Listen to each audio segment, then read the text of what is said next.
She wasn't supposed to open it. Clara Hayes had spent years blending into the background, just a plus-sized waitress working late shifts at a quiet roadside diner, surviving on tips and avoiding attention.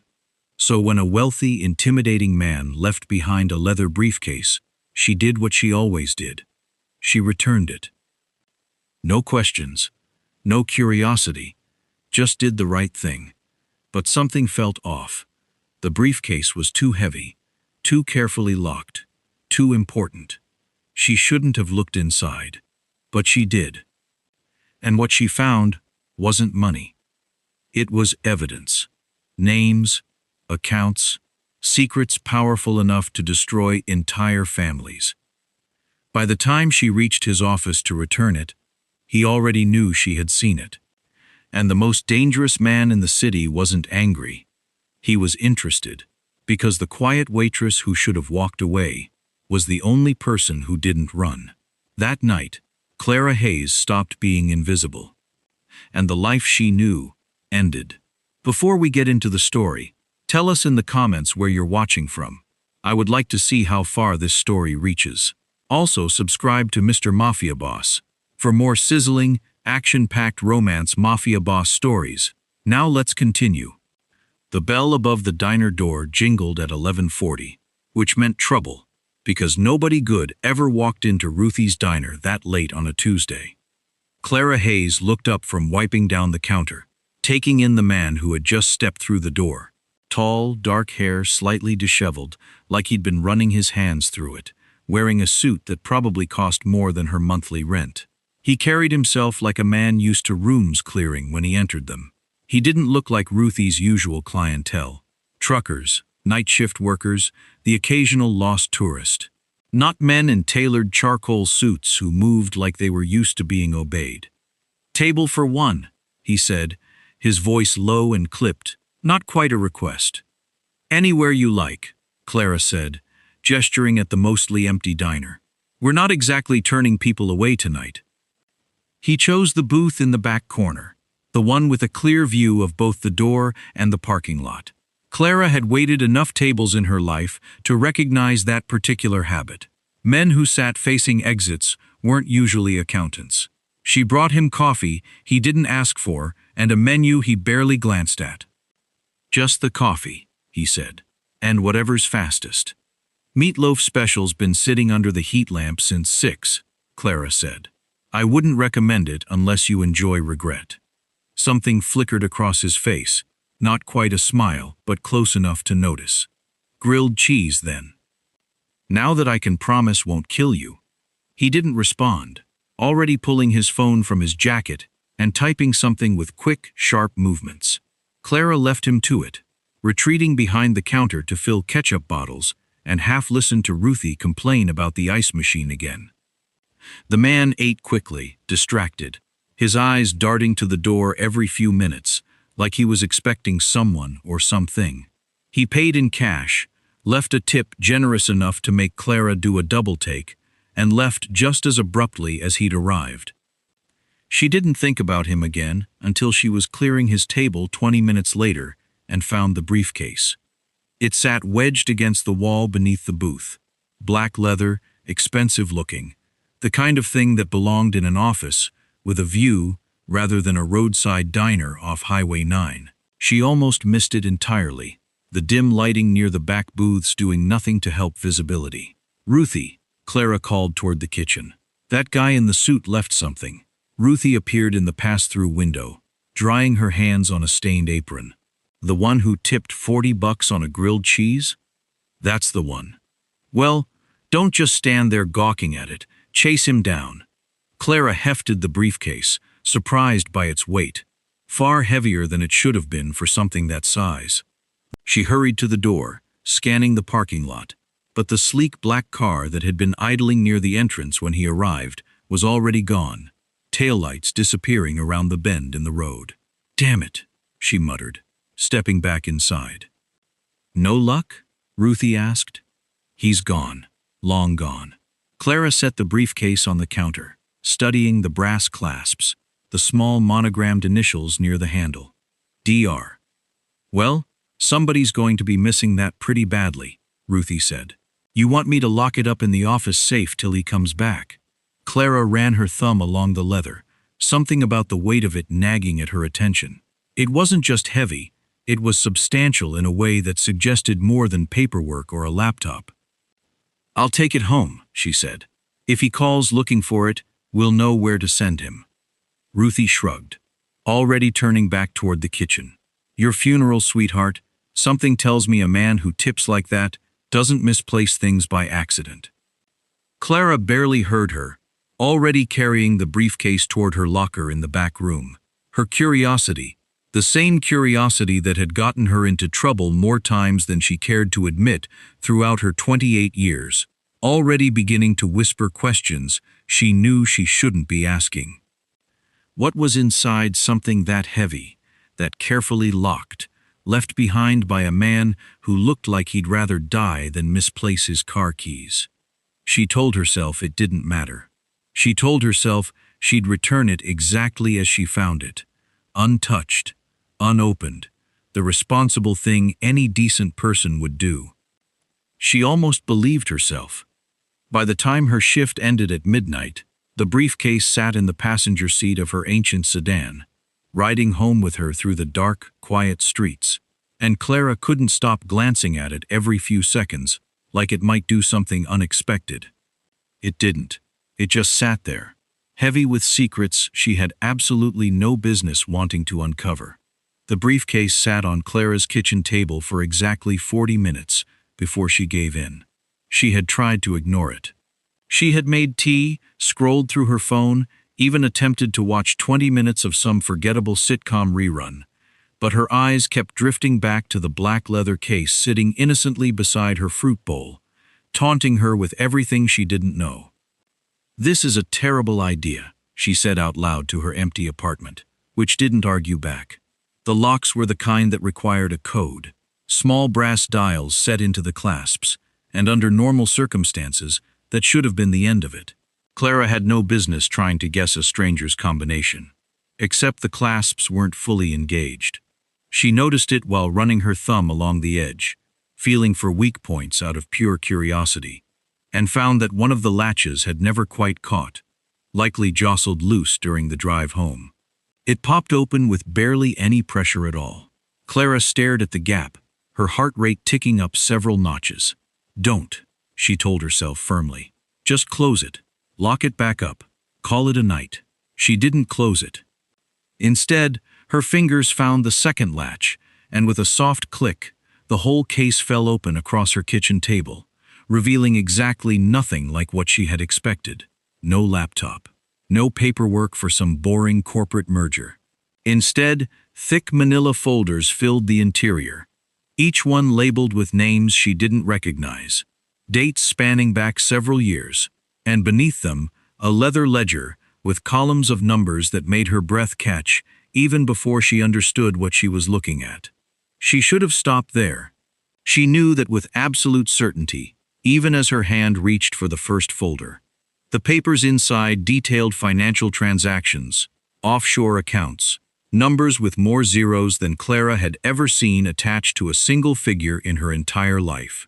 Wire transfers, property deeds, and interspersed among the financial records, photographs, grainy surveillance shots of men in dark suits meeting in parking garages, warehouses, the back rooms of restaurants that looked considerably nicer than Ruthie's diner. One name appeared repeatedly across multiple documents, highlighted in yellow marker like someone had been building a case. Vincent Marchetti. Clara didn't recognize the name, but something about the careful documentation, the methodical evidence gathering, made her stomach twist with unmistakable dread. This wasn't a briefcase full of business paperwork. This was evidence. The kind of evidence people built when they were trying to expose someone or protect themselves from someone, or both.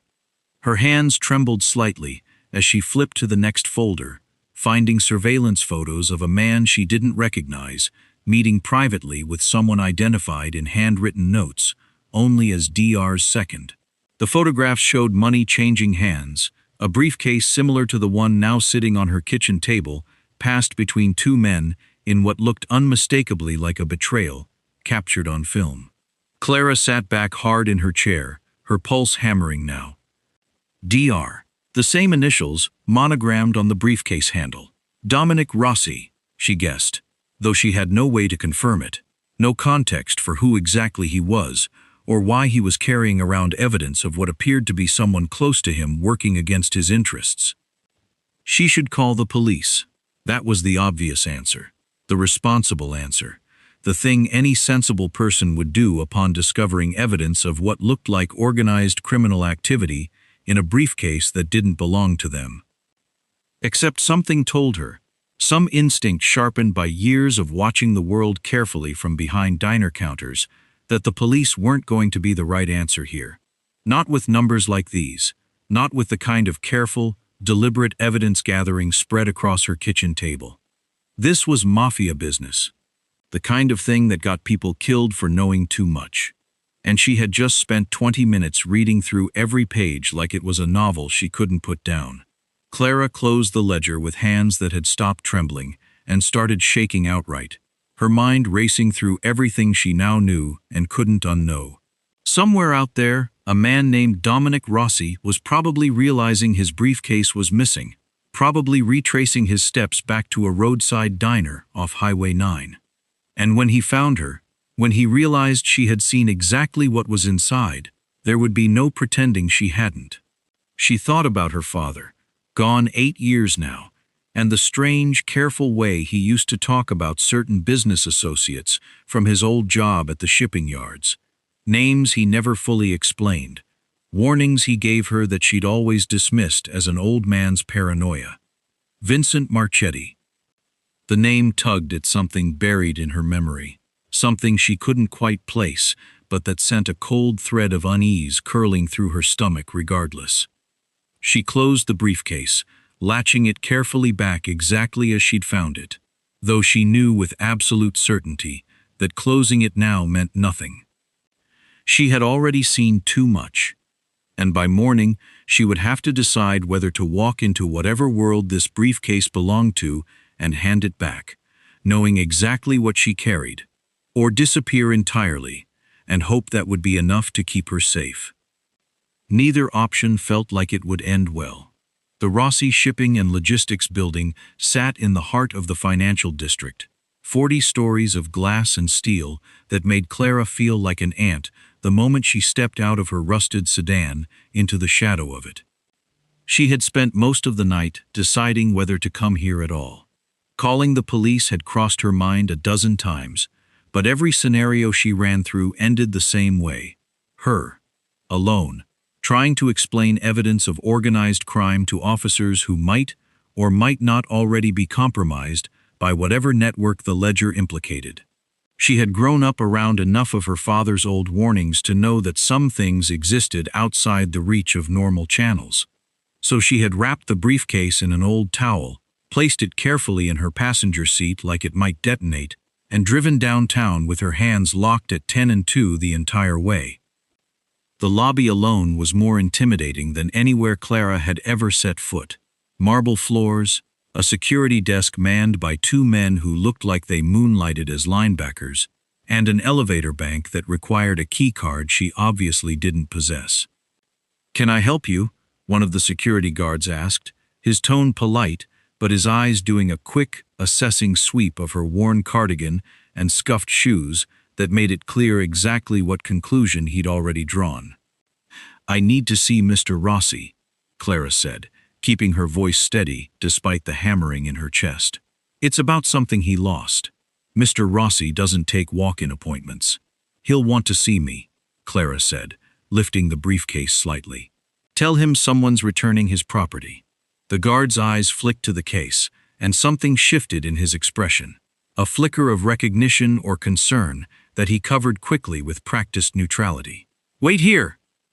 He stepped away, murmuring into a radio clipped to his shoulder, and Clara stood in the middle of that vast marble lobby, feeling smaller than she had in years, acutely aware of every worn thread in her cardigan, every scuff on her shoes that had never mattered before but suddenly felt like a spotlight highlighting exactly how out of place she was. The guard returned 2 minutes later, his expression carefully blank. 38th floor. Someone will meet you at the elevator." The ride up felt endless, her reflection staring back at her from the polished elevator doors, pale and nervous, despite her best efforts to project calm. When the doors finally slid open, a woman in a sharp black suit was waiting, her expression unreadable. "This way," the woman said, already turning down a hallway lined with dark wood and abstract art that probably cost more than Clara's entire apartment building. They passed several offices, glass-walled and occupied by people who barely glanced up from their work, before reaching a set of heavy double doors at the end of the hall. The woman knocked once, then pushed the door open without waiting for a response. "She's here," the woman said, then stepped aside to let Clara through before closing the door behind her. Dominic Rossi sat behind a desk large enough to seat 6 people comfortably, his attention fixed on a laptop screen that he didn't look up from immediately. The office itself was exactly what Clara expected, and nothing like it at the same time. Floor-to-ceiling windows overlooking the city, minimal furniture, everything precisely placed with the kind of deliberate control that suggested a man who left nothing to chance. Except, apparently, his briefcase. "You're the waitress," he said finally, looking up, his sharp eyes taking her in with the same calculating assessment she remembered from the diner, though something in his expression had shifted, sharpened into something more focused. "Clara," she said, "Clara Hayes, and you're missing this." She set the briefcase down on the edge of his desk, the sound of leather against polished wood echoing louder than it should have in the tense silence of the room. Dominic's gaze dropped to the case, then rose back to her face, studying her with an intensity that made her want to fidget, despite years of practice keeping her composure under difficult customers. "Do you know how many people would have kept that?" he said slowly, "or sold it, or simply disappeared with the contents, rather than driving downtown to hand it back personally?" "I imagine quite a few," Clara said, "but that's not really my style." "No," Dominic said, something almost thoughtful in his tone now. "I don't imagine it is." He stood, rounding the desk with unhurried steps, and Clara had to fight the instinct to back away as he approached, stopping close enough that she caught the faint scent of expensive cologne mixed with something colder underneath, the smell of a man who dealt in dangerous things and had long since stopped being afraid of them. "Did you open it?" he asked. The question hung in the air between them, simple and direct, and Clara understood with sudden clarity that everything happening next depended entirely on how she answered. She thought about lying. It would have been easy, would have been safer probably, to claim she'd found it locked and untouched, returned it out of pure civic duty, without a single curious glance inside. But something about the way Dominic Rossi watched her, patient and unblinking, told her he already knew the answer before she gave it. "Yes," she said, "I opened it." Something flickered across his face, too quick to fully read, gone before she could name it. "Then we have quite a lot to discuss," he said quietly. "Sit down, Miss Hayes." Clara sat in the chair across from Dominic's desk, her back straight despite the anxiety twisting through her stomach, refusing to let her posture betray the fear she absolutely felt. Dominic didn't sit immediately. He circled behind his desk slowly, retrieving the briefcase and setting it in front of him, though he didn't open it. His eyes remained fixed on Clara the entire time, studying her with the patience of a man who had all the time in the world and nothing to lose by waiting. "You could have called the police," he said finally, settling into his chair. "Anonymous tip. Evidence of financial crimes left on someone's doorstep. It would have been simple. I thought about it. But you didn't." "No. Why not?" Clara considered her answer carefully, aware that whatever she said next would shape everything that happened after this conversation.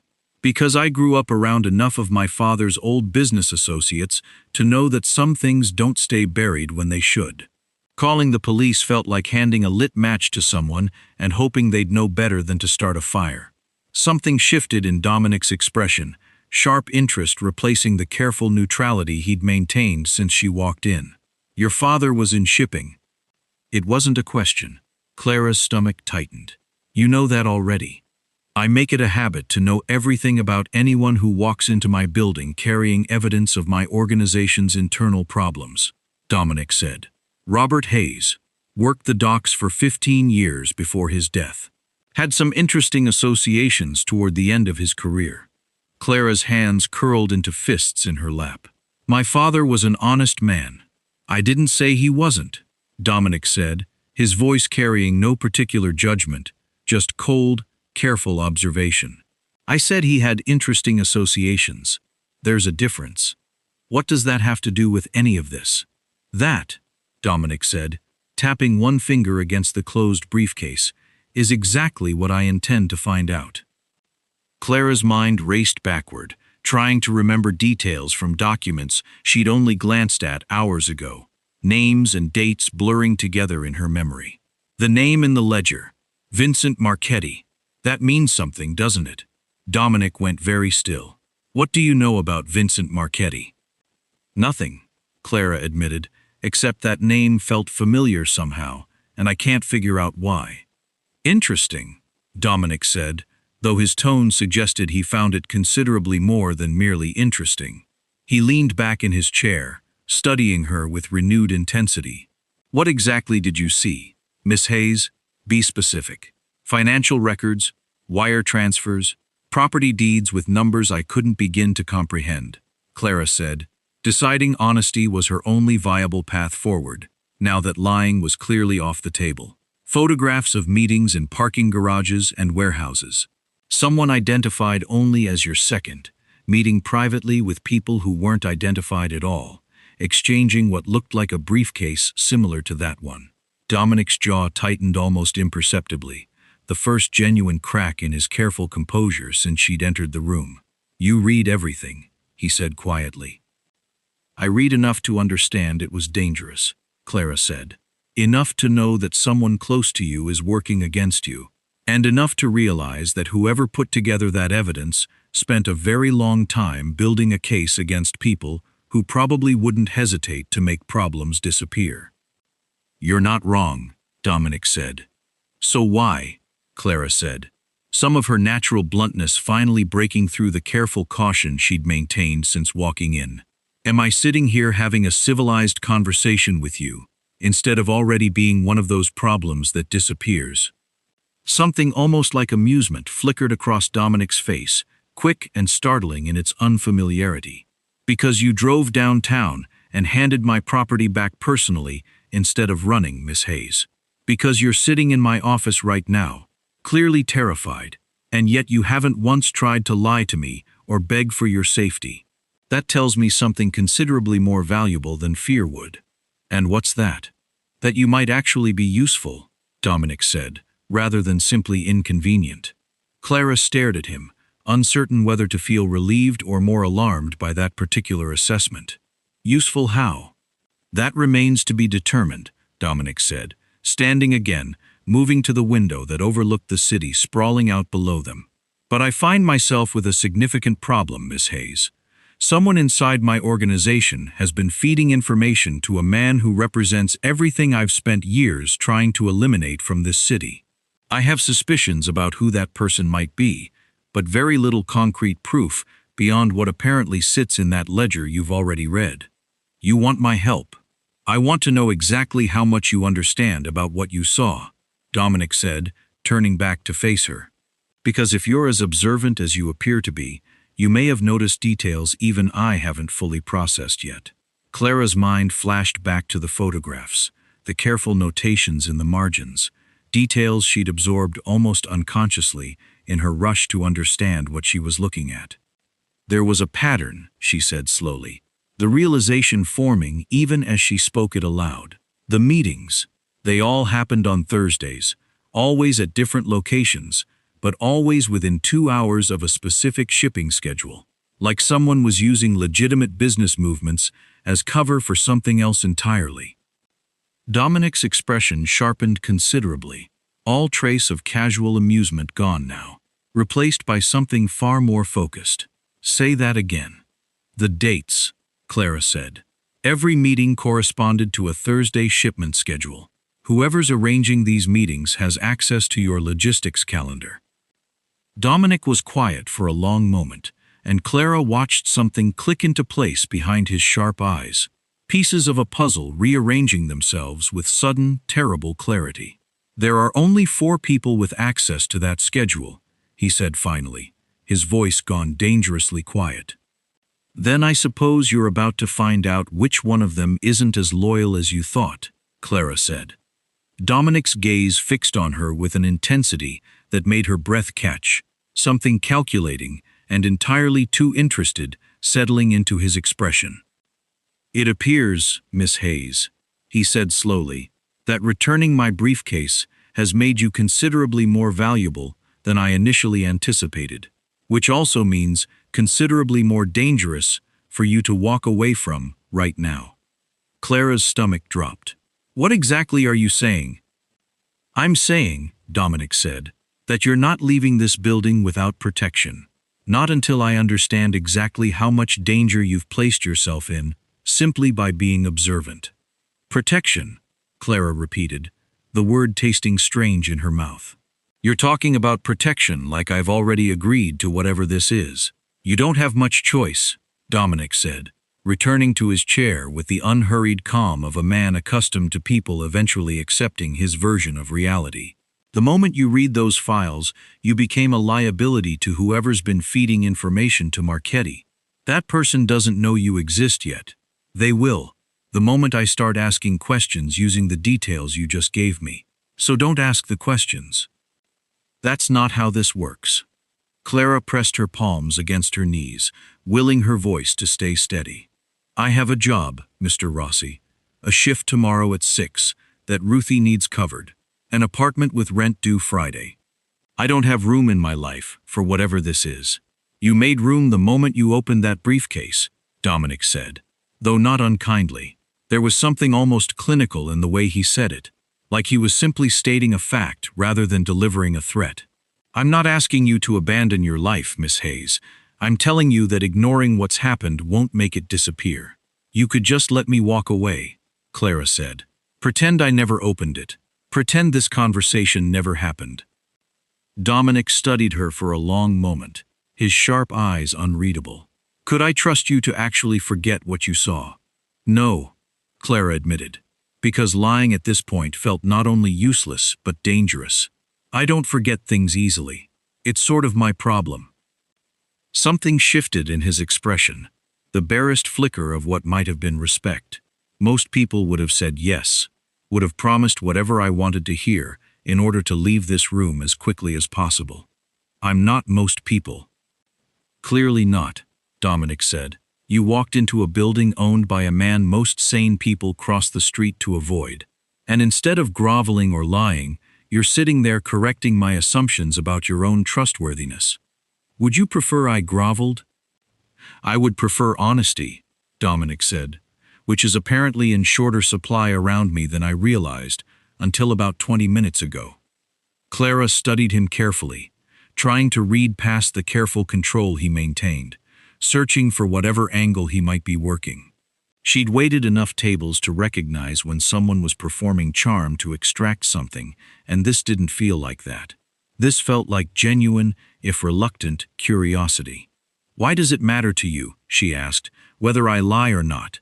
You clearly have resources to handle this however you want, regardless of what I say."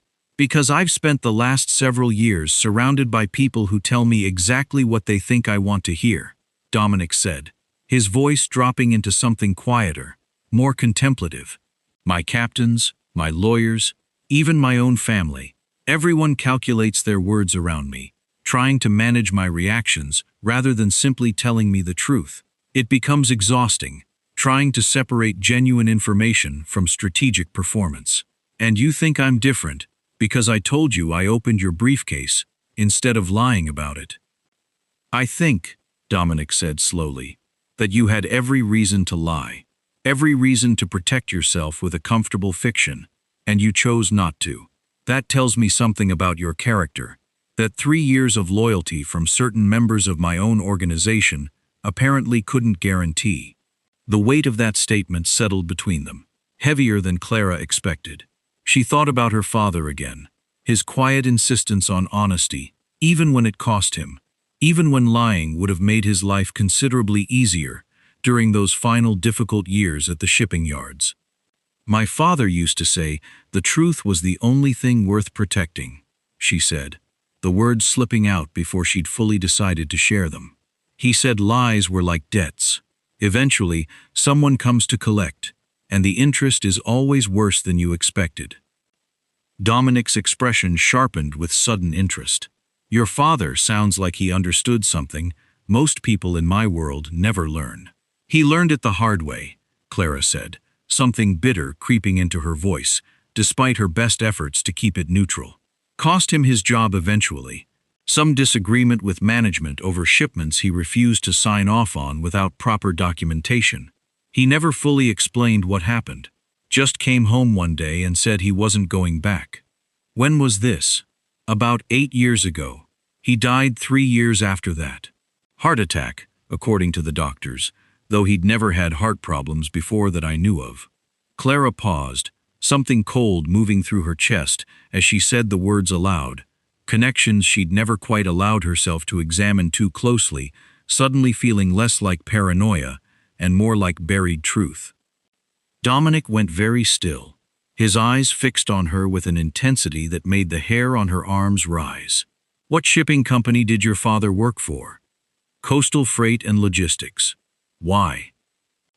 "Because Coastal Freight and Logistics was acquired by a holding company 8 years ago," Dominic said slowly, "a holding company that, as it happens, has direct ties to Vincent Marchetti." Clara's breath caught in her throat. "That's not possible. My father never mentioned." "Your father may not have known the full extent of who he was dealing with," Dominic said. "Or he may have known exactly enough to make himself a liability the moment he refused to look the other way on something he shouldn't have seen." The room seemed to tilt slightly around Clara, the careful, comfortable narrative she'd built about her father's death for the past 5 years, suddenly cracking apart at the seams. "You're saying someone killed my father?" "I'm saying," Dominic said carefully, "that the pattern you're describing sounds uncomfortably familiar to patterns I've seen before, in my own line of work. I'm not confirming anything without proof, but I think, Miss Hayes, that you and I may have stumbled into something considerably larger and more personal than either of us initially realized." Clara sat frozen, her mind racing through 8 years of assumptions, half-remembered conversations with her father that had never quite made sense, warnings she'd dismissed as an old man's excessive caution. "I need to know," she said finally, her voice steadier than she felt. "Whatever this is, whatever connects my father to your ledger, I need to know the truth." Dominic studied her for a long moment, something resolving behind his sharp eyes. "Then it appears," he said quietly, "that our interests have just become considerably more aligned than either of us expected this morning." Dominic opened the briefcase for the first time since Clara had returned it, spreading the contents across his desk with careful, methodical precision. Clara moved around to stand beside him, no longer just a witness dragged into his world, but someone with a personal stake in understanding exactly what these documents contained. "Show me the photograph," Dominic said, "the one with the meeting you mentioned, the exchange." Clara sorted through the folders until she found it. A grainy surveillance shot showing 2 men in a parking garage, briefcase between them, faces partially obscured by shadow. Dominic studied it for a long moment, then pulled a second photograph from a separate folder, one Clara hadn't seen before, and set it beside the first. "Recognize either of these men?" he asked. Clara looked between the 2 photographs. The second showed a clearer image, better lighting, a man in his 50s with silver hair and a distinctive scar along his jaw. Something about the shape of his face, the particular way he held himself, tugged at a memory buried deep enough that it took her several seconds to place it. "That's him," she said slowly, her voice barely above a whisper. "That's the man who came to my father's funeral. I remember him standing at the back of the church, never came up to offer condolences, just watched the whole service from a distance and left before anyone could speak to him." Dominic's jaw tightened. "That's Anthony Castellano." My chief operations officer. He's been with my organization for 12 years. 12 years, Clara repeated, the implications settling slowly into place. He's the one leaking information. It appears so, Dominic said, though his voice carried none of the surprise Clara expected, only cold, methodical calculation. Castellano has access to my full logistics schedule. Every shipment, every route, every Thursday transfer you identified earlier. He's precisely positioned to feed Marchetti exactly the kind of operational intelligence that photograph suggests he's been providing. But why would he be at my father's funeral? Dominic pulled another document from the pile, a financial record Clara hadn't examined closely before, columns of numbers with dates spanning back nearly a decade. Because your father worked for Coastal Freight, and Coastal Freight was one of the companies Castellano personally oversaw during the acquisition process 8 years ago. If your father discovered something during that transition, something about how Marchetti's network was using legitimate shipping routes to move product, Castellano would have been the one responsible for making sure that information never surfaced. Clara's hands trembled as she picked up the financial document, scanning the numbers without fully comprehending them, her mind still catching up to the magnitude of what Dominic was suggesting. You think Castellano had my father killed?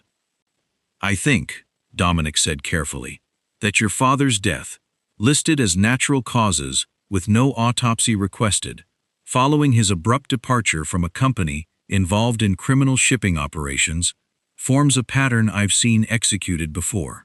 Men who see too much, who refuse to look away, tend to develop sudden, convenient health problems in this business. The room felt too small suddenly, the weight of 8 years of grief and unexamined suspicion crashing down on Clara all at once. She had spent years telling herself her father's death was simply bad luck, cruel timing, nothing more sinister than a heart that had given out too soon. The possibility that someone had orchestrated it, had murdered him and disguised it as natural causes, threatened to buckle her knees entirely. She gripped the edge of the desk to steady herself. Sit down, Dominic said, his voice softer now than she'd heard it since arriving, guiding her toward the chair with a hand at her elbow that felt surprisingly careful given everything else about him. I need proof, Clara said, once she'd settled into the seat, her voice shaking despite her attempt to keep it steady. Real proof, not just suspicion and photographs from a parking garage. I intend to get it, Dominic said. Castellano has been careful for years, which is precisely why I never suspected him until you identified that pattern with the Thursday schedules. But careful men make mistakes when they believe they're no longer being watched. What are you going to do? I'm going to let him believe nothing has changed, Dominic said, his voice dropping into something cold and calculating. I'm going to continue operating exactly as I have, while quietly gathering everything I need to confirm his connection to Marchetti and, if what we're discussing is accurate, his connection to your father's death. And what about me? Dominic's eyes met hers, something unreadable passing across his features. You're the only outside witness whose connected pieces of this puzzle Castellano believes are safely buried, which means, whether either of us wants it or not, you're now part of this investigation, and considerably more exposed than you were this morning. Clara absorbed that, the fear she'd been holding at bay since walking into this building finally catching up with the full weight of everything she now understood. So what happens next? Next, Dominic said, standing and moving toward the door. You don't go home tonight. Not to your apartment, not anywhere Castellano's people might think to look for a waitress who returned my briefcase and happened to notice something she shouldn't have. You're being paranoid. I'm being careful, Dominic corrected. There's a considerable difference, and in my experience, the men who survive long enough to matter are the ones who understand that distinction. Clara studied him, this man she'd known for less than a day, who had just upended 8 years of grief with a single photograph and a working theory about her father's murder. You really believe he was killed because of something to do with this? I believe, Dominic said quietly, that you deserve to know the truth, whatever it turns out to be, and I intend to make sure you live long enough to learn it. The certainty in his voice, cold and absolute, sent a shiver through Clara that had nothing to do with fear and everything to do with the sudden, unsettling realization that the most dangerous man in the city had just made her survival a personal priority. She didn't know yet whether that should terrify her or offer the first real comfort she'd felt in longer than she could remember. Clara didn't sleep that night. Dominic had arranged a car to take her to a secure apartment 2 floors below his own penthouse, insisting she at least collect a change of clothes and check on her own place first, flanked the entire time by a quiet, watchful man named Torres, who never strayed more than 6 feet from her side. "This is excessive," Clara said, standing in her cramped kitchen while Torres checked the hallway outside her apartment for the 3rd time in 10 minutes. "Mr. Rossi doesn't do things halfway," Torres said, not looking up from his phone. "Pack quickly. He wants you settled before midnight." Clara grabbed a duffel bag from her closet, stuffing it with clothes she barely registered choosing, her mind still tangled in everything Dominic had told her about Castellano, about her father, about the careful, methodical murder that might have been disguised as a tired heart giving out too soon. She was zipping the bag closed when the window in her bedroom shattered. The sound registered a half-second before understanding did, glass exploding inward across her carpet, followed immediately by Torres shouting something she couldn't process fast enough as he tackled her sideways, both of them crashing to the floor behind her bed frame. "Stay down," Torres barked, already pulling a weapon from beneath his jacket, his calm evaporating into sharp, focused urgency. Another shot cracked through the broken window, embedding into the wall above them, with a sound that Clara felt more than heard, a dull thud that sent plaster raining down onto her shoulders. "Someone's shooting at me," she said, her voice strangely calm even as her entire body shook. "Someone's shooting at both of us," Torres corrected, crawling toward the doorway, weapon raised. "Can you move?" "Yes." "Then move. Now. Stay low. Follow me exactly." Clara scrambled after him, her heart hammering so violently she could feel it in her throat, glass crunching beneath her palms as she crawled across her own bedroom floor like it belonged to someone else's nightmare rather than her actual apartment. They made it to the hallway when a second man appeared at the top of her stairwell, gun already raised. Torres fired first. The man crumpled against the wall, and Clara pressed her hand against her mouth to keep from making a sound, the reality of what had just happened. A man shot dead less than 10 feet from her, crashing over her in a wave of nausea she didn't have time to fully process. "Down the back stairs," Torres said, his voice clipped and urgent, hauling her upright by the arm. "Cars waiting on the street. Move."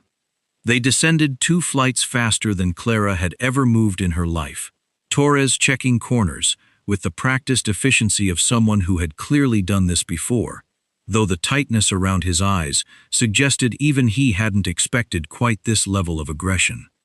The black sedan waiting at the curb had its engine already running, back door swinging open as they approached.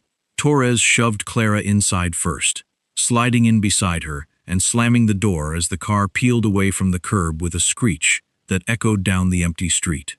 "Report," the driver said, eyes fixed on the road. "2 shooters, 1 down," Torres said, still breathing hard. They knew exactly which apartment. This wasn't a random hit. Clara sat frozen between them, her hands shaking uncontrollably now that the immediate danger had passed, adrenaline giving way to something closer to shock. "How did they know where I lived?" "That's an excellent question," Torres said grimly, pulling out his phone. "One Mr. Rossi is going to want answered immediately." The phone connected after 1 ring. "We have a situation," Torres said without preamble. 2 shooters at Miss Hayes's apartment. Professional, targeted, knew the exact address. "We're clear. En route to the penthouse now." Clara couldn't hear Dominic's response, but she watched Torres's jaw tighten further, his knuckles whitening slightly around the phone. "Understood," Torres said finally, ending the call. "What did he say?" Clara asked. "He said only 4 people had access to your address on file. Myself, his personal assistant, his head of security, and Anthony Castellano. The name settled over Clara like ice water, confirming everything she'd feared since the window shattered. Castellano knows I exist. It appears he does now, Torres said, which means whatever theory you and Mr. Rossi were working through this afternoon just became considerably more urgent.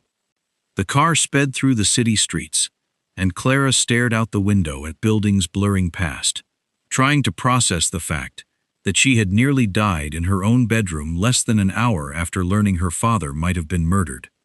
She thought about calling Ruthie, warning her that something dangerous had followed Clara into her ordinary life.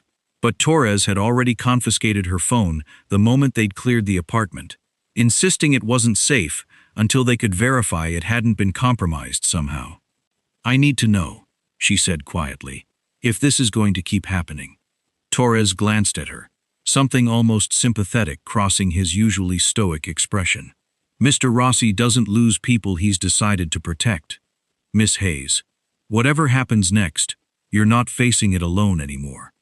Clara wanted to find comfort in that promise, but all she could think about was the man who had crumpled against her stairwell wall, the sound of gunfire that had shattered not just her window, but every remaining illusion that she could simply walk away from what she'd discovered. There was no walking away now, not with Castellano aware of her existence, not with two men already dead in the span of a single terrifying hour. She was in this completely, whether she'd chosen it or not. Dominic was waiting when the elevator doors opened onto the penthouse floor, his usual careful composure stripped away entirely, replaced by something sharp and dangerous that made Torres straighten instinctively beside her. "Report," Dominic said, though his eyes were fixed on Clara, scanning her for injuries with an intensity that felt almost physical. "Two shooters, professional grade, knew the exact apartment," Torres said. "One neutralized, the other escaped before backup arrived. Miss Hayes is unharmed." "Unharmed," Dominic repeated, though something in his tone suggested he didn't fully believe it until he'd confirmed it himself, closing the distance between them and taking her face in his hands with a gentleness that startled her, tilting her chin up to study her eyes, her face, checking for damage that Torres's assurance apparently hadn't sufficiently addressed. "I'm fine," Clara said, though her voice wavered slightly, the adrenaline finally beginning to crash now that immediate danger had passed. "Shaken, not hurt." "You could have died," Dominic said, his voice low and rough, carrying an intensity that had nothing to do with careful business calculation. "In your own bedroom, because someone connected to my organization decided you'd become a liability worth eliminating." "I gathered that much myself," Clara said, some of her natural bluntness returning despite the exhaustion pulling at her limbs. "Given the bullet holes in my apartment." Something flickered across Dominic's face, almost a smile despite the grim circumstances. "You're remarkably composed for someone who was nearly killed an hour ago." "I'm remarkably good at falling apart later, in private, when it's more convenient," Clara said. "Right now, I'd prefer to understand what happens next." Dominic studied her for a long moment, then released her face and stepped back, though his eyes remained fixed on her with an unwavering attention that made her skin feel warm, despite the chill still lingering from her narrow escape. "What happens next," he said, "is that you don't leave this penthouse without protection. Not for work, not for errands, not for anything, until Castellano is neutralized entirely." "I can't just disappear from my life, Dominic." "Your life nearly ended tonight," Dominic said, his voice sharpening. "I'm not negotiating this point, Clara." The use of her first name, rather than the careful formality he'd maintained since their first conversation that afternoon, sent an unexpected shiver through her, though she couldn't quite parse whether it stemmed from comfort or something else entirely. "Fine," she said finally, exhaustion winning out over her instinct to argue further. "But I want to help. Whatever you're planning to do about Castellano, I want to be part of it." "Absolutely not." "You said yourself I noticed things," Clara pressed. "Things your people missed for 12 years. That has to be worth something." It's worth quite a lot, Dominic said, which is exactly why I'm not putting you anywhere near additional danger simply to satisfy your curiosity. This isn't curiosity, Clara said, her voice cracking slightly for the first time since the shooting. This is my father. If Castellano really did have something to do with his death, I need to see this through. I can't just hide in a penthouse while you handle everything and hope you'll tell me the truth eventually. Dominic's expression softened fractionally, something complicated moving behind his sharp eyes. I understand wanting answers about your father, but there's a difference between wanting justice and putting yourself directly in the path of men who've already tried to kill you once tonight. Then let me help from somewhere safer, Clara said. Whatever that looks like, I'm not asking to walk into a warehouse and confront him myself.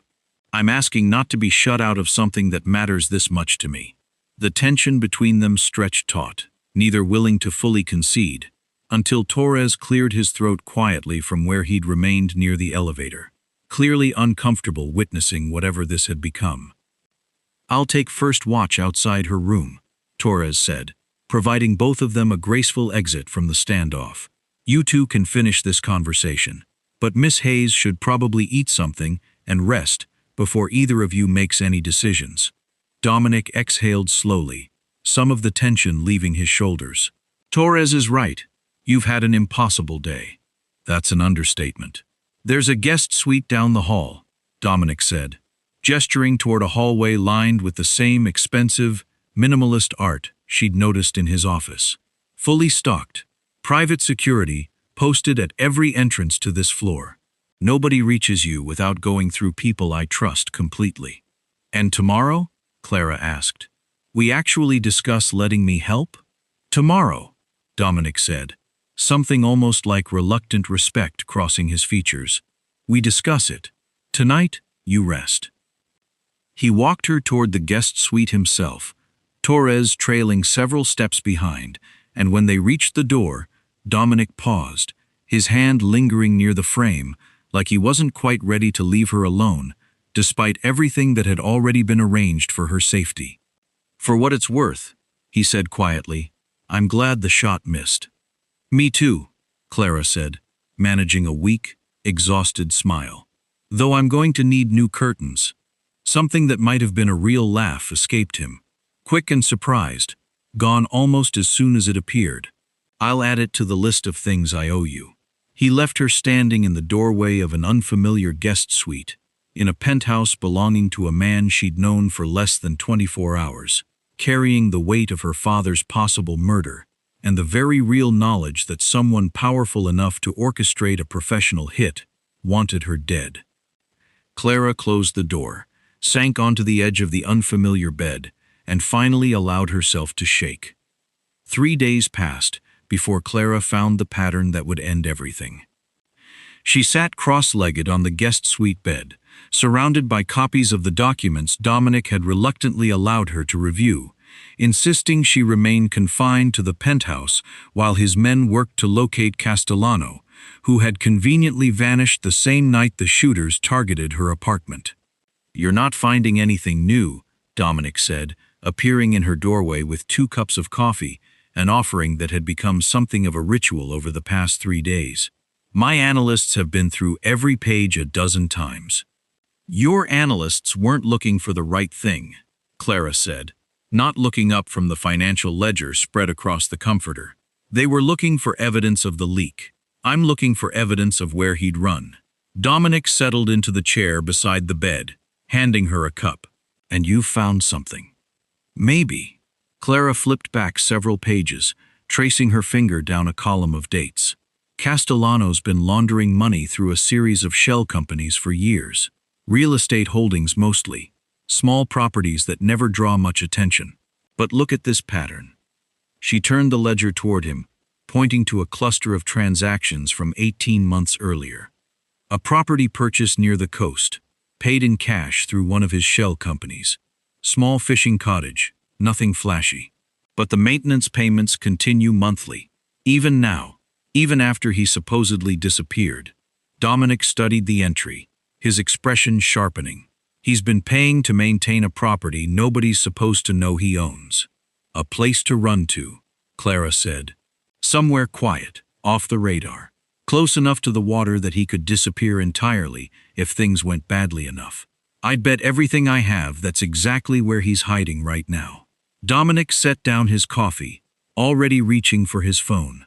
If you're right, this changes everything. There's more, Clara said, flipping to another section of documents. The Thursday pattern I noticed before, it's not just about shipment schedules. Look at the timing against Marchetti's known movements. Castellano wasn't just leaking information passively. He was actively coordinating interception points, telling Marchetti's people exactly which shipments to hit and when, timed specifically to make it look like bad luck rather than betrayal. You're certain of this? I've spent 3 days doing nothing but reading these files, Clara said dryly. I could probably recite half of them from memory at this point.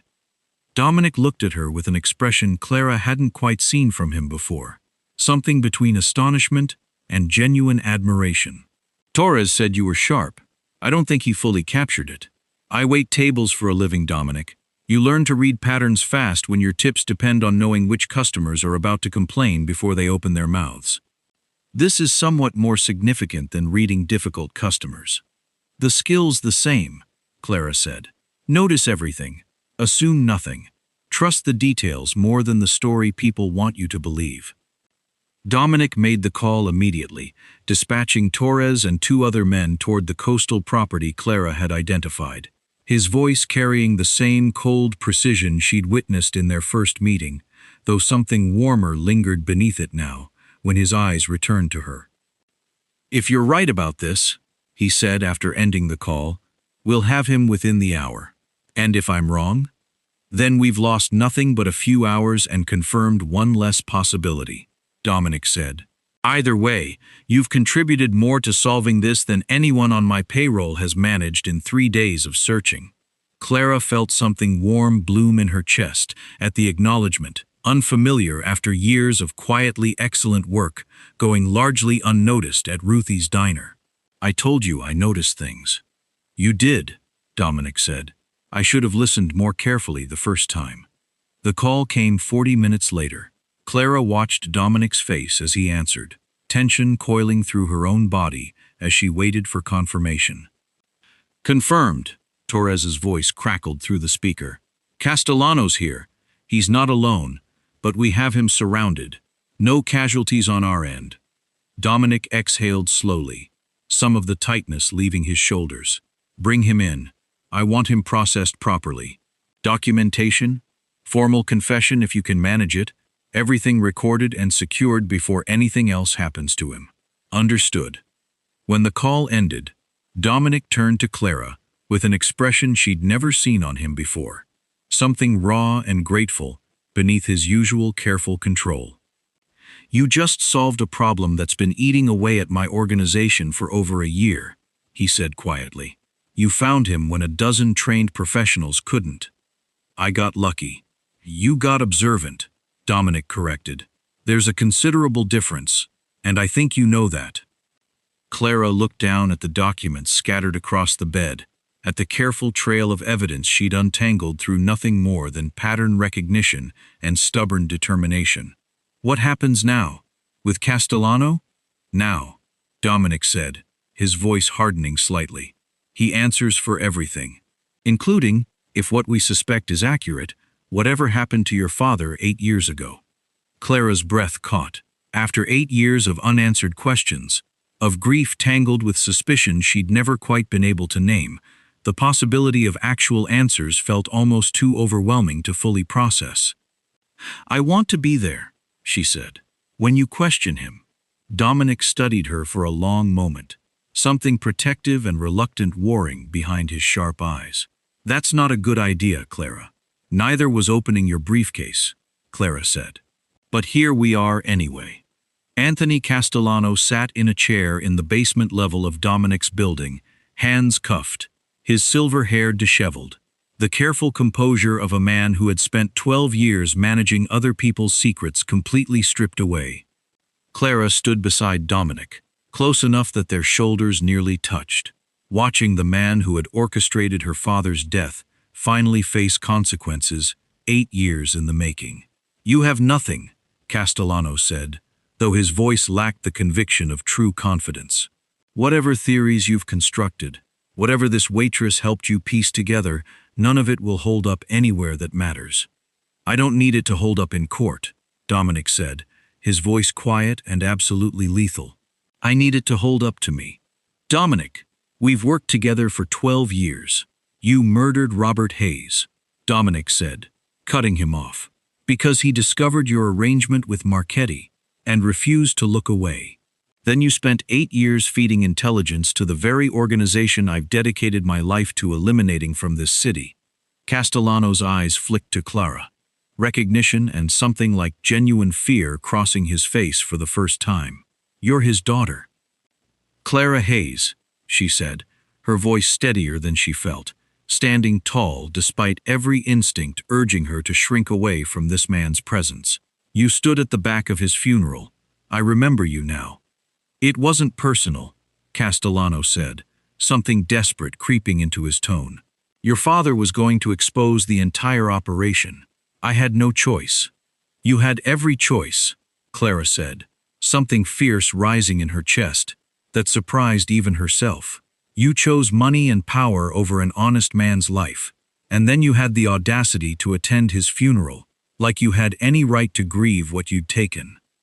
The room fell silent, Castellano's carefully maintained facade finally crumbling entirely under the weight of 8 years of buried guilt, suddenly dragged into the light. I'll need everything, Dominic said. Every name, every account, every piece of the operation you've been running with Marchetti. In exchange, I'll ensure your death is quick rather than what you actually deserve. Castellano's face went pale, but he nodded slowly, understanding exactly what kind of mercy was being offered and exactly how limited it truly was. 2 hours later, when the confession had been extracted and recorded, when the full scope of Castellano's betrayal had been documented in exhaustive detail, Dominic finally led Clara back upstairs, away from the basement and everything it represented. It's over, he said, once they'd reached the privacy of his office, the same room where this entire impossible journey had begun less than a week earlier. Is it? Clara asked. Marchetti's still out there. Marchetti's operation just lost its inside access to my organization, Dominic said. Without Castellano feeding him information, he's considerably more vulnerable than he's been in years. That battle isn't finished, but tonight, your father's killer faced justice. That part, at least, is complete. Clara sank into the chair across from his desk, the same chair she'd occupied that first terrifying afternoon, though everything about how she sat in it now felt entirely different, steadier, more certain of her place in this room, and in whatever came next. Thank you, she said quietly. You did this, Dominic said, rounding the desk to stand closer to her. I simply had the resources to act on what you discovered. We did this, Clara corrected, echoing words she'd heard somewhere similar not long ago, though the sentiment felt entirely her own now. Together, Dominic studied her for a long moment, something warm and unguarded finally breaking through the careful control he'd maintained since their very first meeting at Ruthie's diner. I owe you considerably more than gratitude, Clara Hayes. You could start by not making me sleep in a guest suite indefinitely, Clara said, some of her natural dry humor returning now that the immediate danger had passed. Though I suppose I should ask what happens to my actual apartment, the one with bullet holes. Already being repaired, Dominic said, though I'd prefer you consider somewhere more permanent than a roadside diner's waitress apartment. Are you offering me a job, Mr. Rossi? I'm offering you considerably more than that, Dominic said, moving closer, close enough that Clara had to tilt her head back to meet his eyes. You walked into my world by accident, returned something you had every reason to keep, and then proceeded to solve a problem that had eluded my entire organization for over a year. I don't intend to simply thank you and send you back to waiting tables like none of this happened. Then what exactly are you proposing? That you stay, Dominic said simply, not as an employee, not as someone I'm protecting out of obligation, As someone whose mind I've come to value more than almost anyone else in my organization. As someone I find myself considerably more interested in than I have any right to be, given the circumstances that brought us together. Clara's breath caught at the raw honesty in his voice, so different from the careful, calculating man she'd first encountered across this same desk. That's a significant leap from returning a briefcase. Life tends to change quickly around dangerous men, Dominic said, something almost like humor, threading through his voice now. You seem to handle that particular lesson remarkably well. I had good motivation, Clara said, echoing words she'd spoken once before to a different, gentler man in a different office, though the sentiment felt equally true here. Surviving tends to sharpen certain skills. Dominic reached for her hand, his fingers warm against hers, careful and deliberate, in a way that made her pulse quicken, despite everything they'd both survived to reach this moment. Stay, he said again, quieter now. Not because you owe me anything, because I've spent the last week discovering that the world looks considerably different, with you paying attention to it. Clara looked up at him, at the man who had tested her, protected her, and ultimately chosen her over every careful calculation he'd built his empire around, and felt something settle deep in her chest that had nothing to do with fear and everything to do with finally, completely, being seen. All right, she said softly. I'll stay. Outside the office windows, the city continued its endless rhythm, unaware that a waitress who had spent years perfecting the art of blending into the background had just stepped fully and permanently into the light. Clara Hayes had returned a briefcase out of nothing more than basic decency. She never could have imagined it would give her back everything she'd lost and offer her a future she'd never dared to want.